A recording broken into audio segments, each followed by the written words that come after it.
Pak Ganjar, petani-petani di situ sangat sulit dapat pupuk. Dan mereka mengeluh dengan kartu tani yang Bapak luncurkan, ini mempersulit mereka dapat pupuk. Jadi sebetulnya mereka ingin pupuk itu pengadaannya disederhanakan. Saya kira mungkin Bapak bisa menjawab masalah itu. Terima kasih. Pak Prabowo. Cukup. Nggak usah lama-lama. Mungkin Bapak sedikit agak lupa untuk saya bisa mengingatkan, karena Bapak pernah menjadi ketua HKTI. Pak, data petani kita tidak pernah beres. Maka kalau kemudian satu data petani itu bisa kita kelola, maka distribusi pupuknya harus bisa sampai dan tepat sasaran. Pada saat yang sama, kuota pupuk tidak boleh dibatasi. Maka ini yang saya telepon langsung kepada Pak Wapres saat itu. Pak Wapres, please.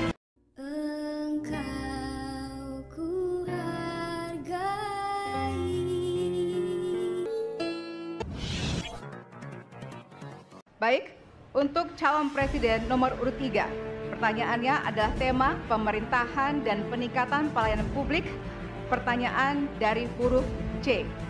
Kita lihat bersama, Bapak Ibu sekalian, amplop juga masih disegel. Kita akan buka.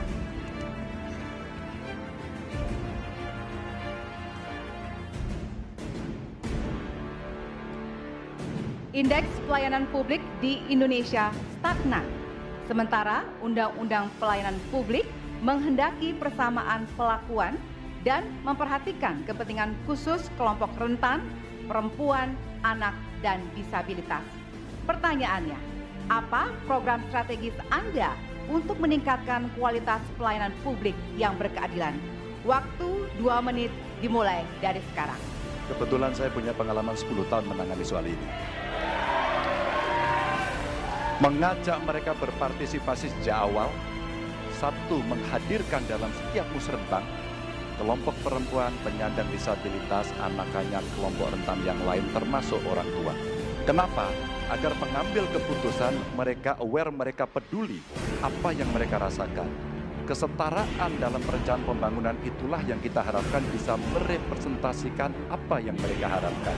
Sehingga fisiknya kalau bangun, mereka paham mana yang akan menggunakan, sehingga tidak ada lagi protes pada soal itu. Kedua, dari sisi aparaturnya mesti ada kontrol publik. Maka kalau saya membuat pengalaman kami membuat pelapor GUP sebagai satu ruang komplain publik yang pemerintah nggak boleh baperan, pemerintah harus menerima seluruh masukan dan kritikan, inilah yang akan kita angkat jadi government super apps. Sehingga ketika itu tidak berjalan, pemerintah tertinggilah yang harus kemudian mengambil alih itu, sehingga pelayanan akan bisa jauh lebih baik, sehingga kelompok-kelompok ini harus mendapatkan afirmasi.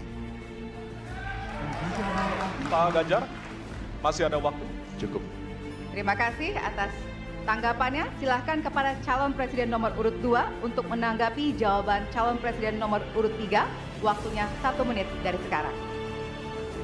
Menurut pandangan saya, kelompok rentan itu juga termasuk para petani dan nelayan.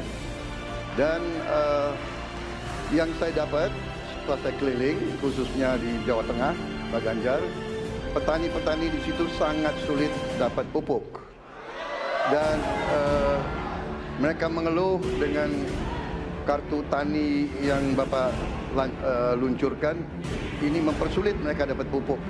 Jadi sebetulnya mereka ingin pupuk itu pengadaannya disederhanakan.